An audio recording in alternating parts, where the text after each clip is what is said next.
शरीर छोड़ने से पहले ही 4-5 महीने पहले कोई का शरीर छूटता है ना, तो शरीर छोड़ने से 4-5 महीने पहले से ही उस आत्मा का गर्भपिंड छोटा सा किसी माता के पेट में तैयार हो जाता है। उसका घर तैयार हो गया पहले से, उसका चोला पहले से ही तैयार हो जाता है। तो आत्मा को इस देह से इतना लगाव लगा हुआ है जन्म जन्मांतर, वो लगाव छुड़ाने के लिए परमात्मा इस सृष्टि पर आता है। अगर ये लगाव ही छूट जाए देह के संबंधों, देह के पदार्थों का, तो जन्म मरण के चक्र से आत्मा छूट जाएगी, छूट तो जाएगी।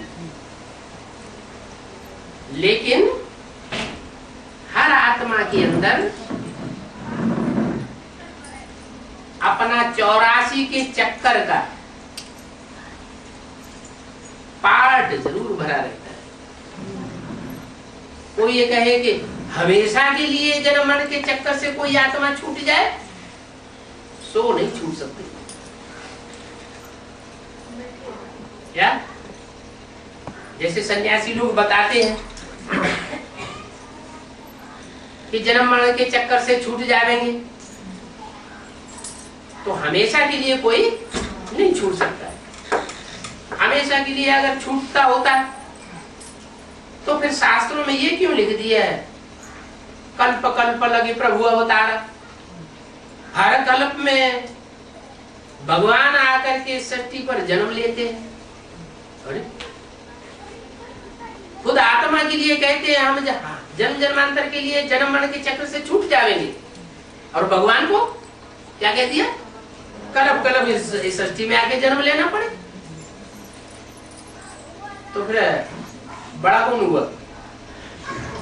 आत्मा हमेशा के लिए मुक्त हो जाएगी और परमात्मा हमेशा के लिए इस दुनिया में आकर के नाक रगड़ेगा। तो बड़ा कौन हुआ? आत्मा बड़ी हुई या परमात्मा बड़ा हुआ? आत्मा बड़ी हो गई, तो कोई बात नहीं। आत्मा है तो जन्म जन्मांतर सुख दुख का उनमें पार्ट भरा हुआ है। वो पार्ट से, दुख के पार्ट से छुड़ा करके परमात्मा शांति धाम में ले जाता है। लेकिन उस आत्मा में फिर भी पार्ट भरा हुआ है अनेक जन्मों के सुख दुख का।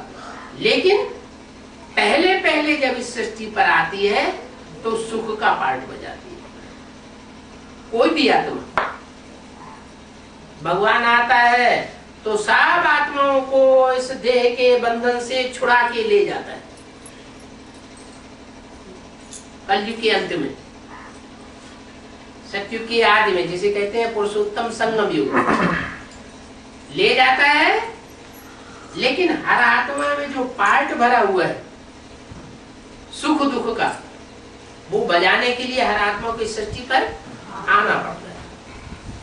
जो आत्मा पहले पहले आती है वो लंबे समय तक इस सृष्टि पर आकर सुख भोगती है, और जो आत्मा जितने बाद में आती है उतना ही कम सुख भोगती है और ज्यादा